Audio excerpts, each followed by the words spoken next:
Bienvenidos a su materia de estructura socioeconómica de México.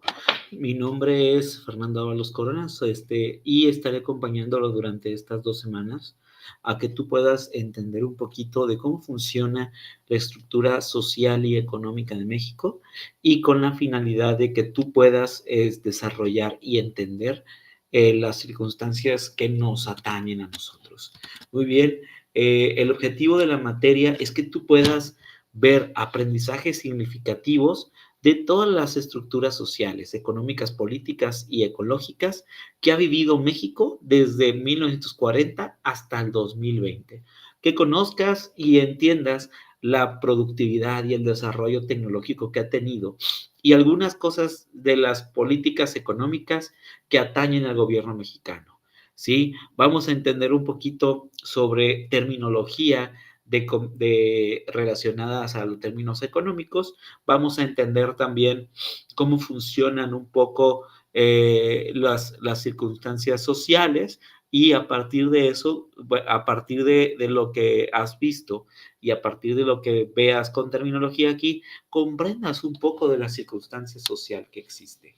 Muy bien, recordarte que el sistema calificación ICEP de virtual toma en este caso los 520. La entrega de actividades sí es importante, pero también es importante el desarrollar una habilidad blanda, el que vayas desarrollando habilidades, que trabajes de alguna manera en algún momento con mucha autogestión y que desarrolles el proyecto integrador. ¿Qué proyecto integrador sería? Una línea de tiempo que justamente estaría en la actividad número 6, ¿sí? En la actividad número 6, que es una línea del tiempo de los sucesos económicos que estuvieron, que dieron desde 1940 hasta 1982, ¿sí? Cuyo fecha va a ser el 22 de octubre del 2023. Muy bien, entonces eso es lo que estaríamos llevando en este caso de la primera parte de la materia, ¿sí? Y esta semana toca entender un poquito de conceptologías y también de teorías de crecimiento económico. Es decir, la primera parte de la sesión vamos a estar hablando de conceptos generales para terminar con el crecimiento económico y con sus teorías como tal, con 3 teorías como tal. Muy bien, principales problemas sociales que existen alrededor del mundo, de México y del mundo. Uno de ellos es el desempleo. Conocer que México vive una tasa de alrededor de 5.2% de desempleo, que no es mala. Realmente, entender el desempleo es importante. El desempleo es cuando las personas que están en edad productiva y tienen la capacidad para trabajar, no lo están haciendo. Y probablemente se deba más bien a una condición estructural. Dentro del desempleo está el desempleo estructural, que es ese 5.2, pero está escondido por ahí lo que tiene que ver con desempleo temporal, desempleo friccional y otras variedades de desempleo. Por ejemplo, el desempleo temporal se da cuando las personas trabajan por cierto determinado tiempo y se ha cumplido el ciclo. O el desempleo friccional, que se debe a la salida de los trabajadores por causas diversas en las cuales no se sientan completamente a gusto en sus lugares de trabajo. Muy bien, entonces ese tipo de cosas genera problemas sociales. ¿Por qué? Entre más desempleo exista en una zona, puede llegar a detonar la inseguridad, o puede llegar a ser que las personas en una desesperación cometan actos o aumentar el grado de depresión que también orilla la violencia. Entonces, el desempleo es algo interesante de ver porque dicen que la ociosidad es la madre de todos los vicios, y el desempleo puede generar ociosidad. Muy bien. Una problemática social bastante interesante es el subempleo, que a diferencia del desempleo, que es que la persona no está haciendo nada, en el subempleo es cuando las personas están siendo, están siendo objeto de trabajo de algo de lo cual no se prepararon. Es decir, cuando tú a lo mejor te preparaste para un puesto imagínense que estudiaron aquí todo el bachillerato y que tu puesto requiera solamente secundaria, o que a lo mejor estudiaron un grado de licenciatura, maestría, doctorado, y a lo mejor lo que tú requieres es una habilidad manual. Entonces, cuando estás haciendo algo de la cual no estás teniendo las habilidades, estás generando un subempleo. Y el subempleo es la consecuencia de no estar en la empleabilidad de la manera correcta y que puedes generar a lo mejor de la misma manera frustración, problemas, delincuencia. ¿Sí? Cuando las personas pueden detonar la frustración debido a no estar en el lugar correcto o no tener ninguna ocupación, pudiese llegar a tener un problema como tal. Y otro de la cual sí atañe demasiado a México es la distribución desigual de ingresos. En el coeficiente de Gini de desigualdad estamos dentro de los primeros lugares de desigualdad. Y es importante entender que México tiene una variación de Gini, no en el 10% más rico con el 10% más pobre, sino dentro del área de los 10% más ricos hay una diferencia enorme entre los grados de riqueza. Es decir, México es un lugar no de clase media, como nos han dicho, es un lugar de pobreza, en donde 40% está inmerso en la pobreza.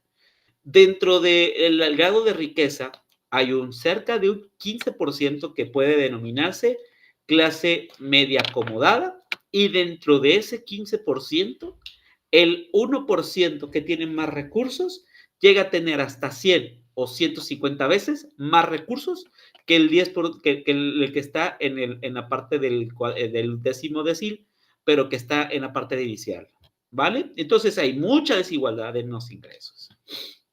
Otra de las situaciones, pues, que puede generar la distribución del ingreso es la diferencia entre la educación y la habilidad. Es decir, obviamente si haces un estudio y analizas en dónde hay menos recursos, suele ser en donde el promedio de escolaridad es más bajo. Pero también a veces se da porque hay sectores que pagan más y hay sectores que pagan menos y hay disparidad salarial, o que la riqueza en ciertas zonas son muchísimo más, se hace notar que aquellas que no. Y que puede llegar a existir una discriminación de brecha de género y de raza, por lo cual es importante entender que hay diferentes factores de distribución de ingreso que podrían estar ocasionando un problema social. Muy bien, y eso puede llegar a generar, cuando en un lugar no hay suficiente ingreso, un estancamiento de la economía. Hemos llegado a conocer lugares que, por ejemplo, ya hacen sistema de permuta, es decir, cambian un producto por otro y hacen sociedades de intercambio.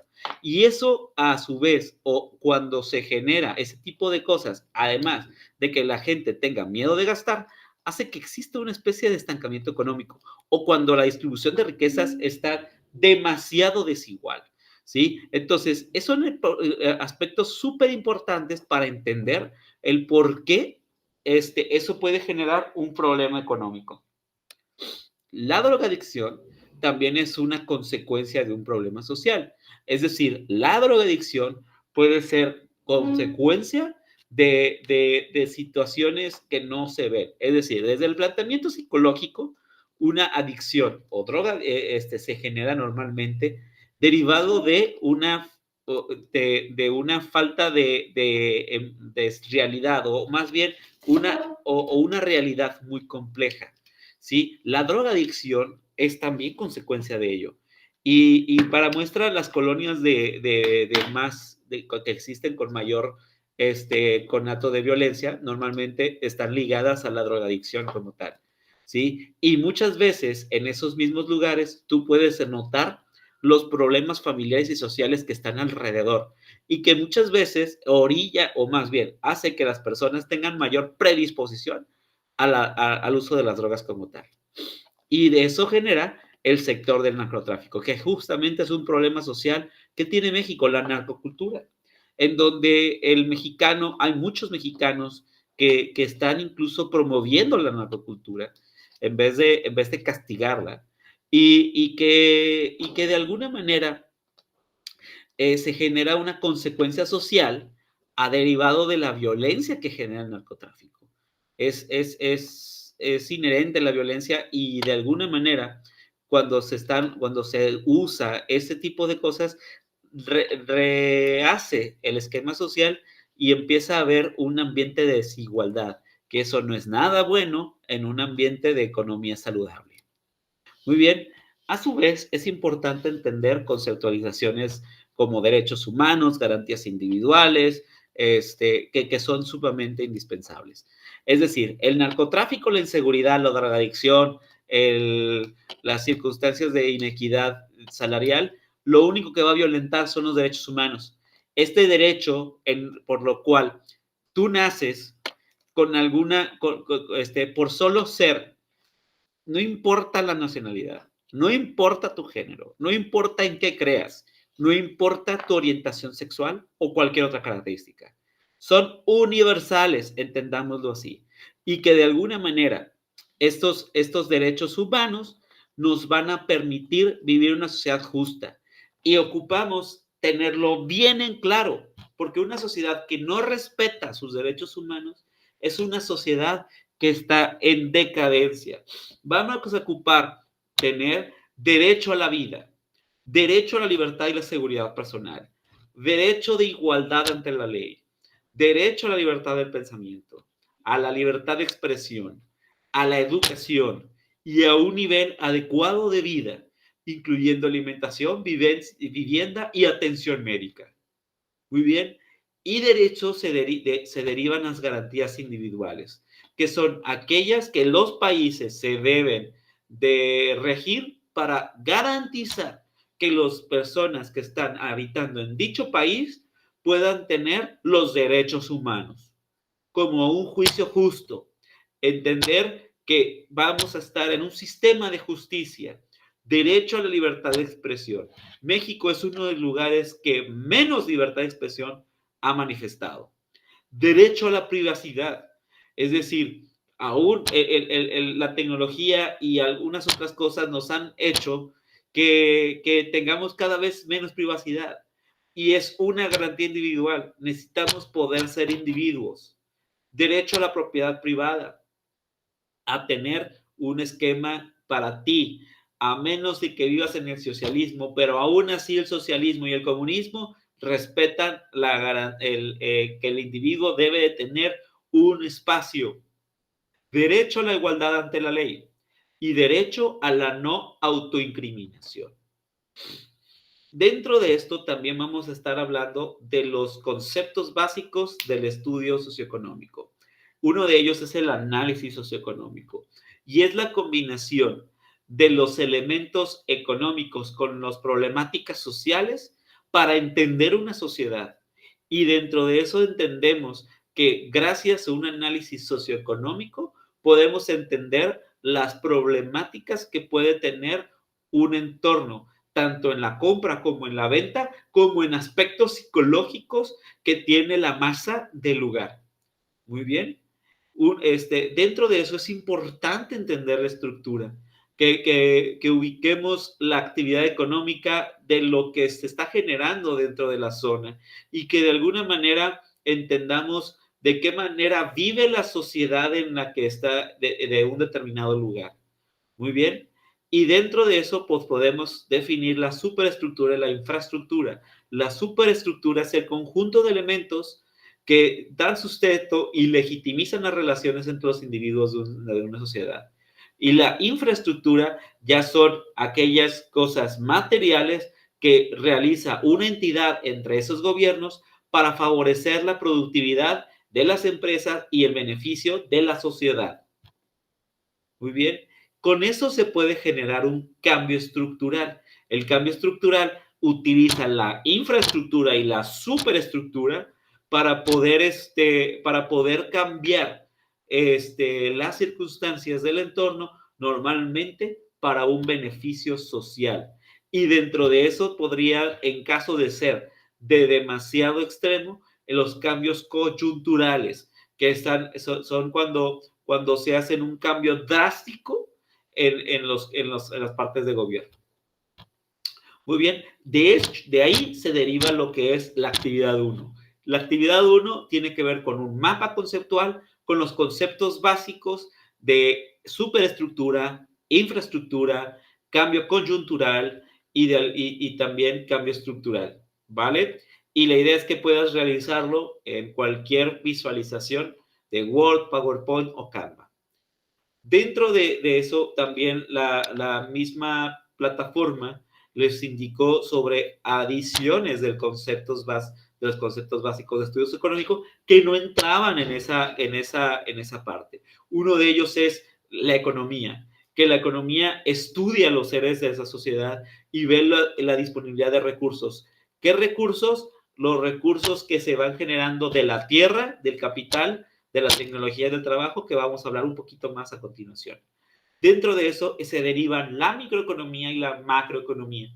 La microeconomía entiende la parte más pequeña de la economía y es en los individuos y las empresas.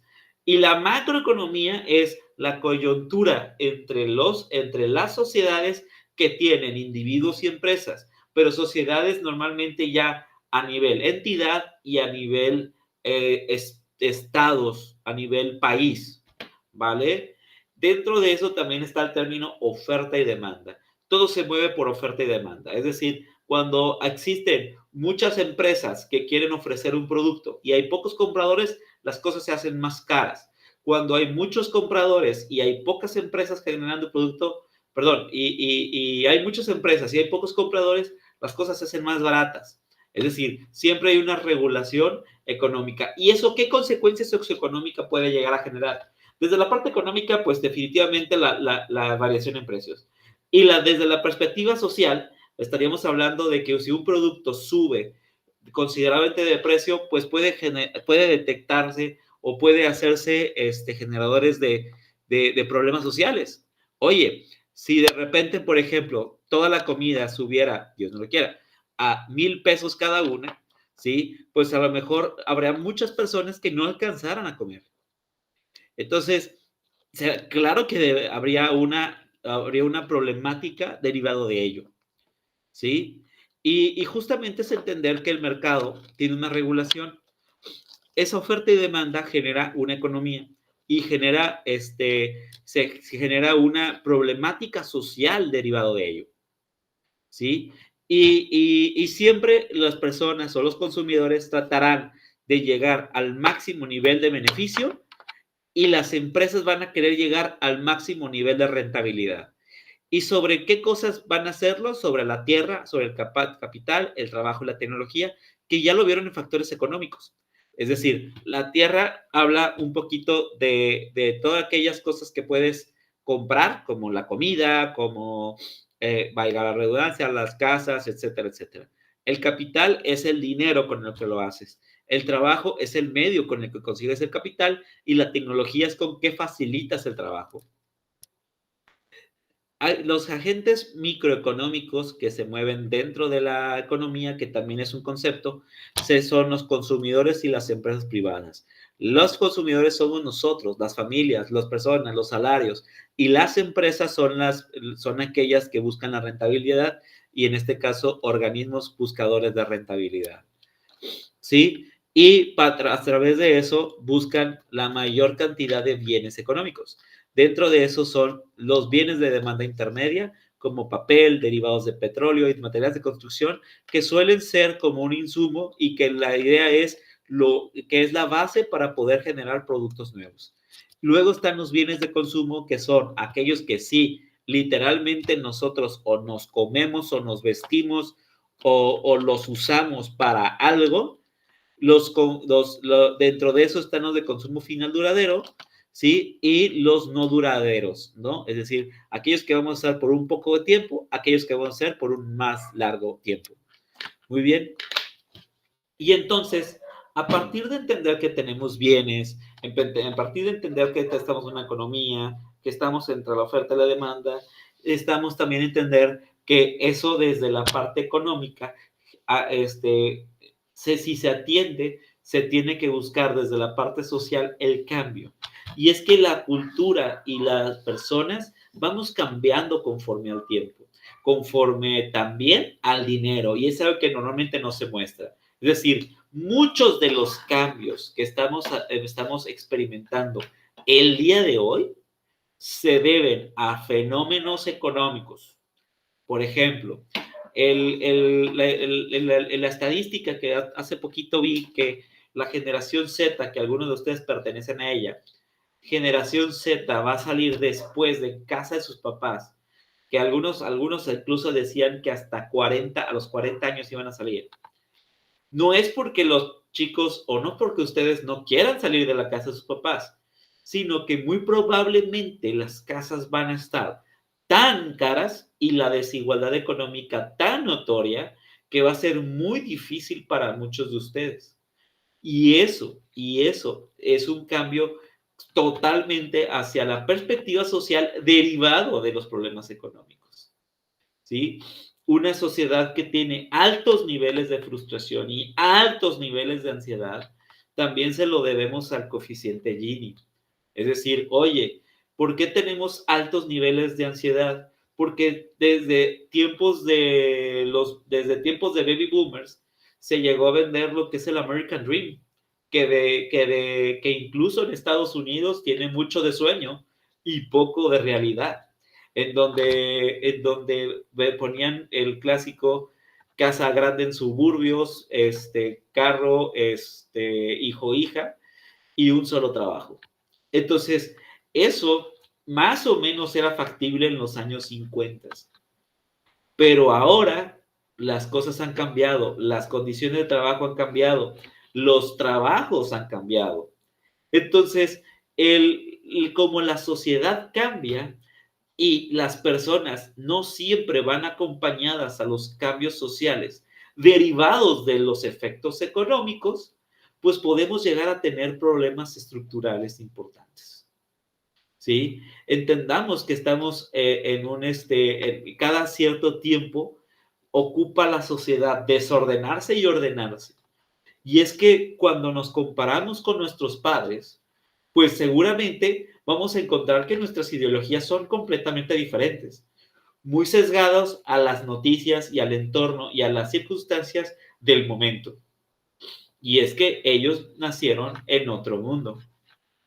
Al igual que ustedes, cuando crezcan, verán un mundo diferente del que se muestra ante todos. Muy bien.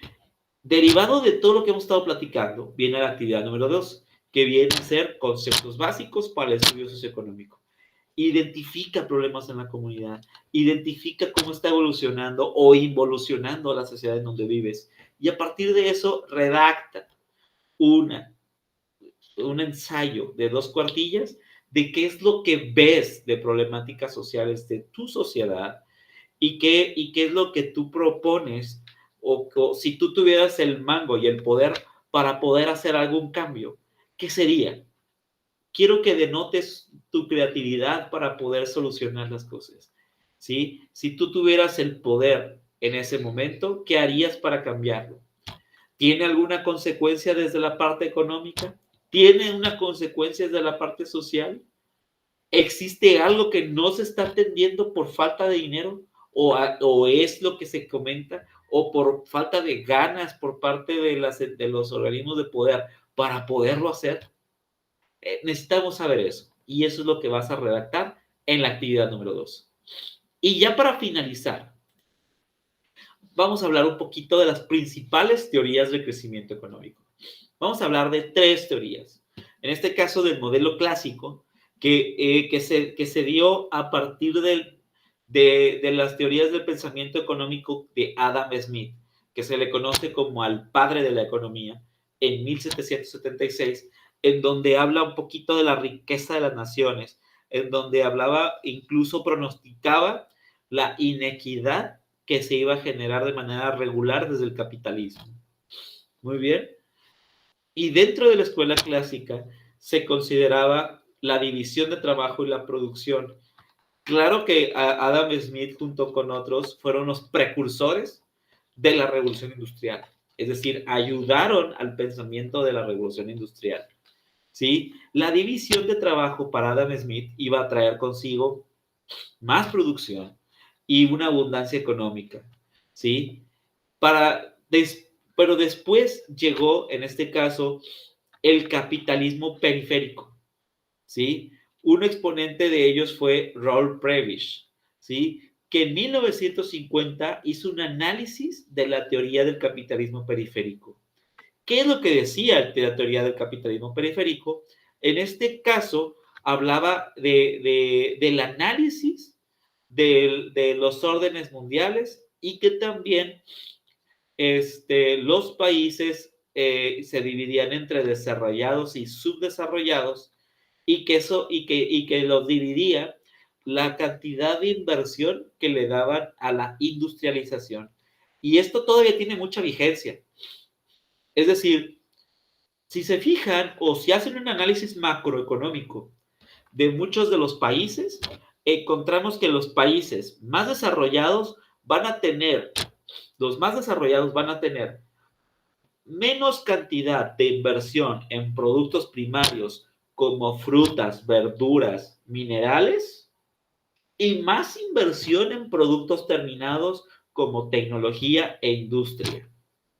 Vamos a encontrar que un país subdesarrollado va a tener más fuerza en la industrialización de productos intermedios que productos terminados y que productos agrícolas. Y un país de clase baja va a tener más inversión en generar productos de primera línea como agricultura, como ganadería, como minerales de extracción de recursos, y menos recursos van a destinar hacia la parte del producto terminado. Y es que lo vemos, para tener una empresa de producto terminado, usualmente requieres muchísimo más inversión en maquinaria. Y para poderlo hacer, ocupas que sea un capitalismo o que haya mucha inversión volando dentro de esa sociedad.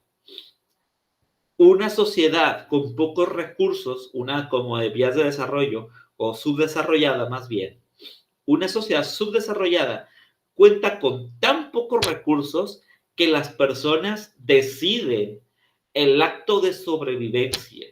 Y el acto de sobrevivencia es producir productos línea. Y al no tener dinero para poder invertir en maquinaria, no pueden transformar la materia prima. Y es en donde viene la gran injusticia social. Por ejemplo, para que ustedes, por ejemplo, consuman una prenda, o más bien tengan una prenda como una ropa, hubo personas que pasaron una cantidad enorme de meses haciendo siembra de algodón, tratando el algodón y ganando un porcentaje pequeño para que llegara una persona con dinero de inversión en infraestructura en transporte y llegara a transportar el producto y que la persona en menos de la mitad del tiempo ganara lo mismo que el que le dedicó todo el tiempo de la agricultura. Y para terminarlo, terminan en un estante de una zona en donde tienen tantos recursos que la persona que vende la prenda, que arriesga para venderlo en el lugar en donde hay recursos, gana 5 veces más que aquella persona y con 30 o 40 veces menos tiempo, ¿sí? Comparado con el que lo sembró. Es decir, por ejemplo, yo he llegado a ver, por ejemplo, bolsas de $10,000.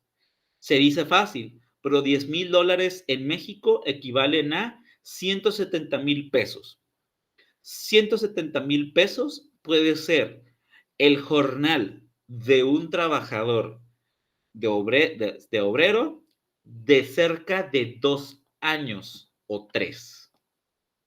Entonces, la disparidad económica de cómo se maneja el capitalismo periférico, perdón, del capitalismo periférico, es sumamente importante para entendernos como tal, como un problema socioeconómico.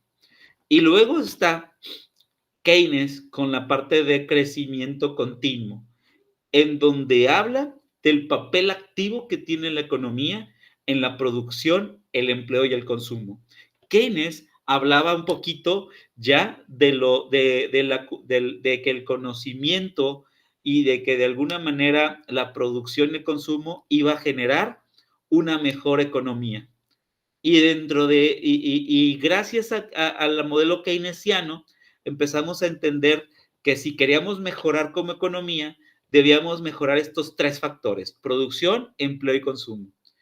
Oye, necesitamos generar una producción acelerada y de mucho nivel. El empleo, que todas las personas o que más personas tengan empleo. Y si no tienen empleo, si están en desempleo o están en subempleo, hay que buscar la manera de que puedan llegar a conseguir empleo o que puedan llegar a tener subempleo. Porque ya vimos los problemas socioeconómicos, los problemas sociales que se derivan de una sociedad sin empleo. Por ejemplo, sí, en una España que estaban hablando de tasas de desempleo de 20 a 25%, estaban aumentando los índices delictivos y estaban aumentando los índices de las adicciones. Entonces, ahí justamente existen problemáticas bien cañones. Bueno, para continuar, el último que vamos a hablar es de los ciclos económicos, que son periodos que experimentan. Es decir, nosotros vemos un país en crecimiento, pero realmente tienen curvas de entradas, salidas, etcétera. Estamos hablando de que siempre van teniendo una curvatura hacia abajo y hacia arriba, en donde van expandiéndose, luego van reteniendo recesión y van teniendo expansión. Siempre se van a mover como electrocardiogramas, ¿no? Subir, bajar, subir, bajar, subir, bajar, ¿sí? Y en este caso, todas las economías tienen ciclos económicos. En estos momentos, México yo creo que tiene un buen ciclo económico y sobre todo por lo que tuvimos con las afecciones con el dólar, comparado con lo que está pasando en otros países. Pero probablemente experimentemos próximamente una nueva recesión. Se espera más o menos en 2 o 3 añitos que podamos llegar a tener un pequeño bajón, que si todo depende de nuestras entidades y de nuestra toma de decisiones, poder salir adelante. Muy bien. Entonces, como tercera actividad, por favor, analicen, hagan un cuadro comparativo, investiguen los modelos clásico, con crecimiento continuo, keynesiano y de ciclos económicos. Muy bien. Les agradezco a los que llegaron hasta aquí en esta parte de la grabación. Si llegaste hasta aquí, mencióname por chat privado el nombre de un animal. Te agradezco y que tengas linda noche.